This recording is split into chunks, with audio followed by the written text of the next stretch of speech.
આગળનો દાખલો છે કે કોઈ વેપારી 12.5%નું ડિસ્કાઉન્ટ આપે છે અને એ વસ્તુને 5,649માં વેચે છે, તો એની MRP મેક્સિમમ રિટેલ પ્રાઇસ અથવા છાપેલી કિંમત જે છે એ કેટલી હશે?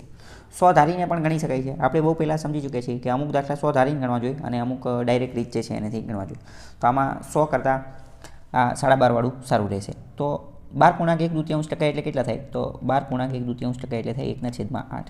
તો આનો મતલબ શું થાય કે 8 છાપેલી કિંમત હશે અને 7માં વેચતો હશે. 8 છાપેલી કિંમત હશે અને 7માં વેચતો હશે. તો 8 જે છે એ MRP હશે અને 7 જે છે એ સેલિંગ પ્રાઇસ હશે. પણ રકમ ધ્યાનપૂર્વક વાંચીએ તો ખબર પડે છે કે 7માં નથી વેચતો, કેટલામાં વેચે છે? 5649માં વેચે છે. આની કરતાં કેટલા ગણા? તો 7 × 8 = 56 અને 7 × 7 = 49. પણ અહીંયા બંને રકમ એક સાથે લઈ લીધી એટલે અહીંયા વચ્ચે 0 મૂકવા પડશે. તો કે 807 ગણી છે, તો આ એની છાપેલી કિંમત આ પણ એની કરતાં 807 ગણી હશે. તો શું થાય? 8 × 8 = 64 અને 7 × 8 = 56. તો કે આનો જવાબ શું આવશે કે 6456 આ જે છે એની છાપેલી કિંમત હશે.